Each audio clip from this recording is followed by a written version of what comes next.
Hello students, welcome to Sony Modern Public School online classes. So this is our last class of this chapter, microorganisms. आज हम class में दो topics जो हमारे बचे हुए हैं उनको हम डिस्कस करेंगे. फर्स्ट टॉपिक है हमारा food poisoning and second topic is nitrogen cycle. उसको हम डिस्कस करेंगे. इसके बाद आपका ये चैप्टर कंप्लीट हो जाएगा. ठीक है. फूड पॉइजनिंग क्या होता है? फूड पॉइजनिंग जैसे आप देख सकते हैं, फूड तो पता ही आपको, फूड मतलब भोजन, पॉइजन मतलब जहर.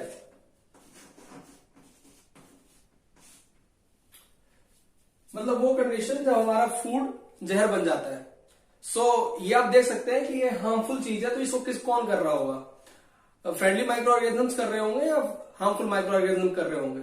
सो ये हमारे हार्मफुल माइक्रो ऑर्गेनिजम्स की वजह से होता है. जो पैथोजेंस होते हैं, माइक्रोब्स होते हैं, उनकी वजह से होता है ये food poisoning.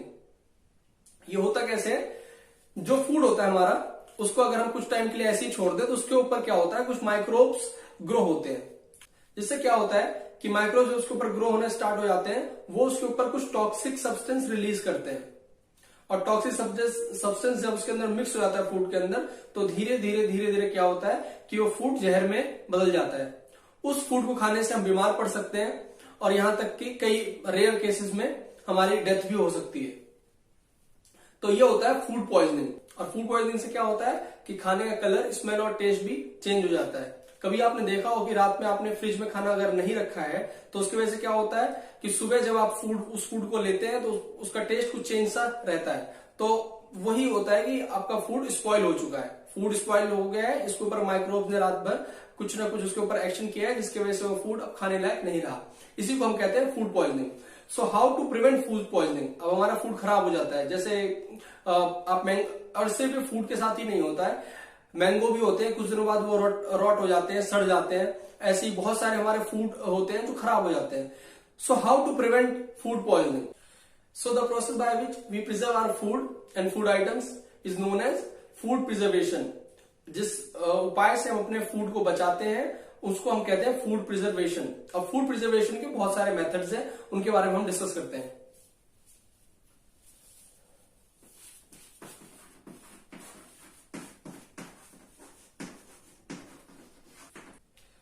So friends, methods of food preservation.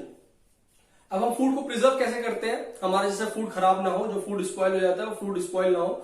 वो मेथड्स, ये जो हमारे पास 6 मेथड्स हैं, इनसे हम अपने फूड को प्रिजर्व करते हैं. First one is by chemicals. हम केमिकल्स ऐड करते हैं अपने फूड में. जो फूड को हम स्टोर करते हैं उसमें हम केमिकल्स का यूज करते हैं. इससे हमारा फूड प्रिजर्व होता है. वो केमिकल्स 2-3 एग्जांपल लेता हूं मैं. एक है सोडियम बेंजोएट और second one is sodium Meta bisulphide.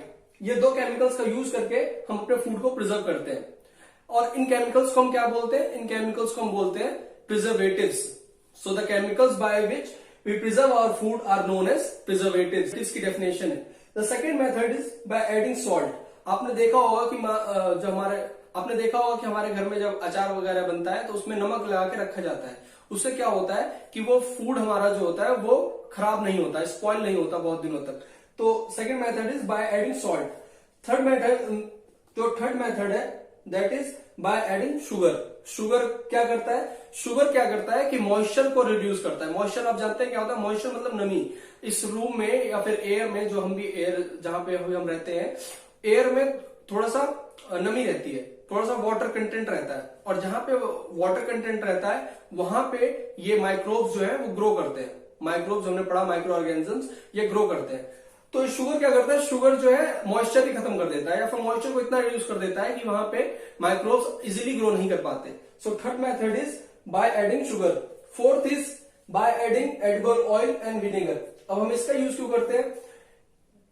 Microbes वहीं पर ग्रो होते हैं जहां पर उनको कंडीसिव एनवायरमेंट मिलता है. कंडीसिव मतलब होता है उनके रहने लायक एनवायरमेंट मिलता है, वहीं पर ग्रो करते हैं. तो जहां पे ऑयल होगा और जहां पे विनेगर होगा, उनके लिए वो कंडीशन अच्छे नहीं होंगे. तो इसके भी करने से, ये यूज करने से माइक्रोब्स वहां पे ग्रो नहीं होते हैं. ये हमारा फोर्थ मेथड है. फिफ्थ है by hot and cold treatments. ये तो आपने देखा ही होगा. इसका कोल्ड ट्रीटमेंट का एग्जांपल है, सबसे बढ़िया फ्रिज है. आज भी आप अपने घरों में फ्रिज का यूज करते होंगे। सो फ्रिज में क्या होता है, रात को हम जो खाना वाना होता है या फिर हमारे जो फ्रूट्स होते हैं और सब्जियां वगैरह होती है वो हम फ्रिज में स्टोर करते हैं। तो फ्रिज में क्या होता है कि वहां पे जो है माइक्रोब्स ग्रो नहीं कर पाते हैं। तो ये हमारा हो गया fifth, by hot and cold treatments. ये कोल्ड का एग्जांपल हो गया और हॉट का एग्जांपल होता है पेस्चराइजेशन। पेस्चराइजेशन क्या होता है कि आपका जो मिल्क घर पे पैकेट्स में आता होगा उसको हम क्या करते हैं 70 डिग्री सेल्सियस तक, जो कंपनीज में होता है, मैं वो प्रोसेस बता रहा हूं, आपके घर में तो पैकेट आता है, कंपनी में क्या करते हैं जो मिल्क आता है उसको तुरंत वो 70 डिग्री सेल्सियस पे गर्म करते हैं और जैसे ही गर्म करते हैं 15 से 30 सेकंड के बाद उसको जो है तुरंत ही स्टोर कर देते हैं और चिल कर देते हैं किसी फ्रिज वगैरह में। इसको बोलते हैं पेस्चराइजेशन। इससे क्या होता है कि जो बैक्टीरियाज होते हैं उसके अंदर वो मर जाते हैं और जो आपका मिल्क है जो हमने गर्म कर लिया है उसमें ग्रो ना हो दोबारा, इसकी वजह से हम उनको चिल कर देते हैं। चिल मतलब फ्रिज में रख देते हैं जिससे अब और ग्रो ना हो। इसको बोलते हैं पेस्चराइजेशन। ठीक है, और ये इसका नाम पेस्चराइजेशन क्यों पड़ा, क्योंकि इसका जो इन्वेंशन था उन्होंने किया था, इसको डिस्कवर किया था लुइस पेस्चर ने। एक साइंटिस्ट थे लुइस पेस्चर, उन्होंने इस मेथड का इन्वेंशन किया था। इसीलिए हम उसको पेस्चराइजेशन कहते हैं। हमारा सिक्स मेथड है बाय स्टोरेज एंड पैकिंग। इसमें क्या करते हैं, हम कोई भी हमारा जो सामान होता है उसको हम पैक एकदम एयर टाइट पैक करते हैं या फिर पिन्नी से पैक करते हैं और उसके अंदर कुछ ना कुछ प्रिजर्वेटिव भी ऐड करते हैं जिसकी वजह से माइक्रोब्स उसके अंदर ग्रो नहीं कर पाते। So these are 6 methods through which we preserve our foods and food items. ठीक है, ये हमारा एक टॉपिक आज कंप्लीट हो गया। और सेकंड टॉपिक है हमारा nitrogen cycle. So what is nitrogen cycle and what is nitrogen fixation, let's discuss here.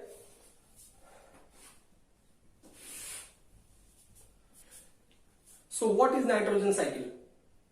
C students, हमारे नेचर ने हर चीज कितने यूनिकली डिजाइन किया है आज हमको इससे पता चलेगा नाइट्रोजन साइकिल से। कुछ भी चीज उन्होंने थोड़ा सा ज्यादा या थोड़ा सा कम नहीं दिया है।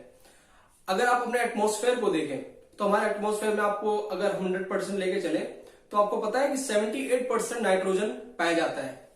78% nitrogen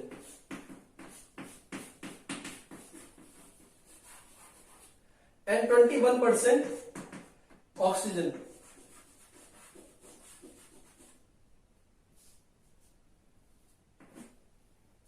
That makes 99% and 1% other gases.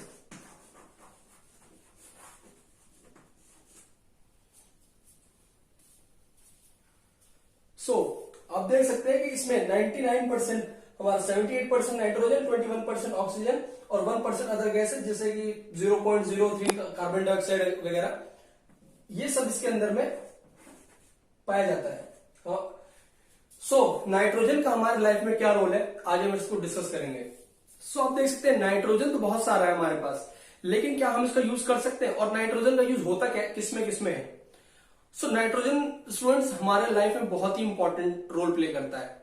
हमारे बॉडी में जो प्रोटीन चाहिए होता है उसके लिए नाइट्रोजन का यूज होता है। जो प्लांट्स होते हैं उसको ग्रोथ करने के लिए, उसको क्लोरोफिल के लिए नाइट्रोजन यूज होता है। सो नाइट्रोजन का यूज बहुत ज्यादा है हमारे लाइफ में, लेकिन 78% होने के बावजूद हम इसको नहीं ले सकते, हम इसको डायरेक्टली कंज्यूम नहीं कर सकते। सो स्टूडेंट्स, ये हमारा नाइट्रोजन साइकिल, मैं आपको समझाता हूं किस तरह से हमारा नाइट्रोजन साइकिल वर्क करता है। एज मैंने बताया जैसे कि एटमॉस्फेयर में 78% नाइट्रोजन है, लेकिन हम इसको डायरेक्टली यूज नहीं कर सकते। तो हम कैसे यूज करते हैं या फिर हमारे जो प्लांट्स है वो कैसे यूज करते हैं? यहां से कुछ बैक्टीरियाज होते हैं, वो निट्रीफाइंग बैक्टीरिया हमको कहते हैं, क्योंकि वो नाइट्रोजन को नाइट्रोजन कंपाउंड्स में कन्वर्ट करते हैं और ये नाइट्रोजन कंपाउंड्स हमारे सॉइल जो होता है सॉइल में डिफ्यूज हो जाते हैं। सॉइल में हमारे ये नाइट्रोजन कंपाउंड्स मिल जाते हैं, मिक्स हो जाते हैं और उसके बाद यहाँ पे जो प्लांट्स है हमारे, वो रूट्स उन नाइट्रोजन कंपाउंड्स को ले लेते हैं।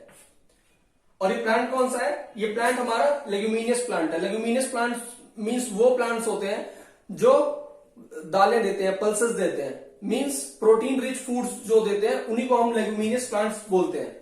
ठीक है,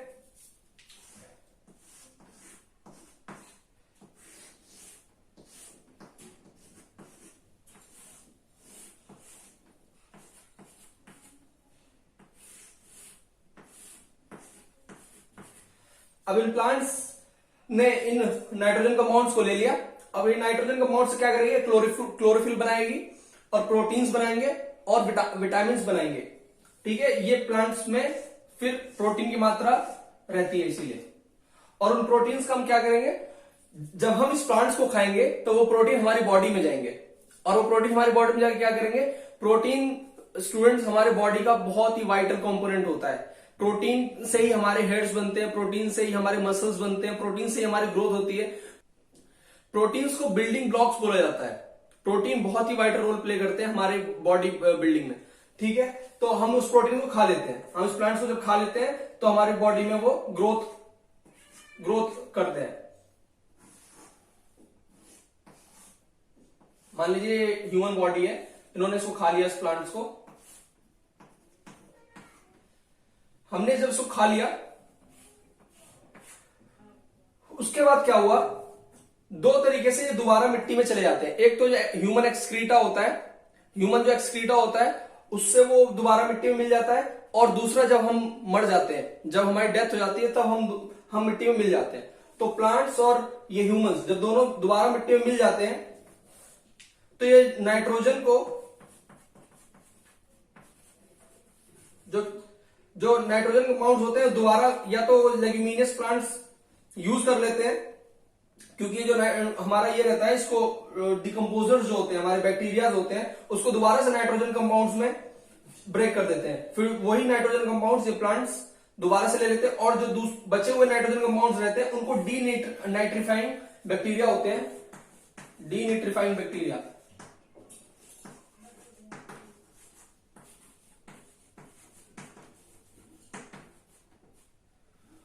वो इसको दोबारा से नाइट्रोजन में कन्वर्ट कर देते हैं और ये दोबारा से हमारे इसी नाइट्रोजन में आ जाता है। इसी को हम बोलते हैं नाइट्रोजन साइकिल। आपने देखा किस तरह से यहां से एटमॉस्फेयर से बैक्टीरियाज ने इनको नाइट्रोजन कंपाउंड्स में ब्रेक किया। नाइट्रोजन कंपाउंड्स में क्यों ब्रेक किया, क्योंकि ये जो नाइट्रोजन है इनको डायरेक्टली प्लांट्स या ह्यूमंस नहीं ले सकते, तो फिर इसको नाइट्रोजन कंपाउंड्स में ब्रेक किया। ये नाइट्रोजन कंपाउंड्स मिट्टी में मिल गया, मिट्टी से रूट्स ने ले लिया, रूट्स ने क्या किया, प्लांट्स को दिया, तो प्लांट्स ने उसका क्लोरोफिल बनाया, प्रोटीन बनाया, वाइटामिन बनाया। और जब हमने उस प्लांट को खाया, उस जो दालें होती हैं, जो लेग्यूम्स होते हैं, वो हमने खाया, तो हमारे अंदर हमारी बॉडी की ग्रोथ हुई, हमारे हेयर्स बने, हमारे बॉडी पार्ट्स बने।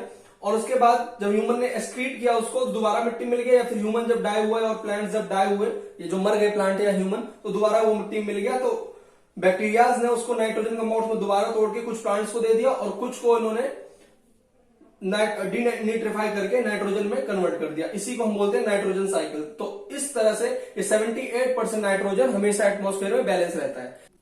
और जो ये प्रोसेस था कि जो नाइट्रोजन को नाइट्रोजन कंपाउंड्स में उन्होंने कन्वर्ट किया और इसको दिया, इस लेग्यूमिनियस प्लांट्स के रूट्स को दिया, इस प्रोसेस को हम बोलते हैं नाइट्रोजन फिक्सेशन। इस प्रोसेस को हम क्या बोलते हैं, नाइट्रोजन फिक्सेशन।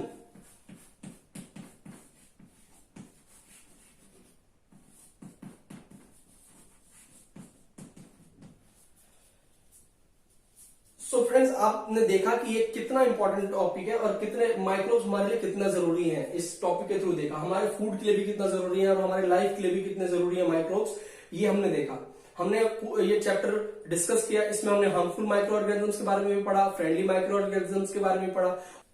सो फ्रेंड्स, हमारा ये चैप्टर कंप्लीट हुआ, दोनों टॉपिक कंप्लीट हो गए। अब मैं बात करता हूँ एक्सरसाइजेस के बारे में। जो एक्सरसाइजेस हैं आपके पास, मैंने आपको एक पीडीएफ दी थी, उसमें एक्सरसाइजेस हैं कुछ, वो हम डिस्कस करेंगे आपकी क्लास में, जब आपकी क्लास स्टार्ट होगी। टिल देन आप कोशिश कीजिए, क्योंकि अगर आप ये वीडियो देख रहे हैं, 4 वीडियोस हैं जो आपके इसके ऊपर माइक्रो ऑर्गेनिजम्स के ऊपर, अगर आपने ये वीडियोस अच्छे से देखी होंगी, बार बार देखेंगे, तो क्वेश्चन कोई बहुत ज्यादा टफ नहीं है, वो आप आराम से कर सकते हैं, अपने आप भी सॉल्व कर सकते हैं।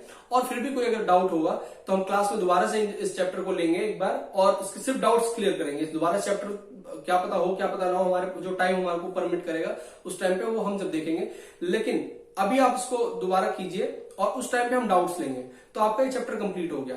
और मैं आपसे एक चीज और डिस्कस करना चाहता हूं कि हमने, आप देखेंगे हमारे चैनल पे जाएंगे तो हमने प्लेलिस्ट क्रिएट किए हैं बहुत सारे, फ्रॉम 1st to 10th तक हमने एक प्लेलिस्ट क्रिएट किया है। आप अपनी क्लास के हिसाब से उस प्लेलिस्ट को एक्सेस कर सकते हैं। आपको जरूरी नहीं है कि आप देखते होंगे कि जब भी आप सोनी मॉडल पब्लिक स्कूल के चैनल पे जाएंगे तो आपको बहुत सारे वीडियोस दिखते होंगे और आप कंफ्यूज हो जाएंगे कि इसमें से कौन सी हमारे लिए है, कौन सी हमारे लिए नहीं है। सो आप प्लेलिस्ट में जाइए, प्लेलिस्ट में जाएंगे और अपने क्लास के हिसाब से सिर्फ वो वीडियोस देखिए जो आपके क्लास के लिए बने हुए हैं। आप फालतू में दूसरे उनको मत देखिए, दूसरे वीडियोस को मत देखिए। ठीक है, टिल देन बाय बाय।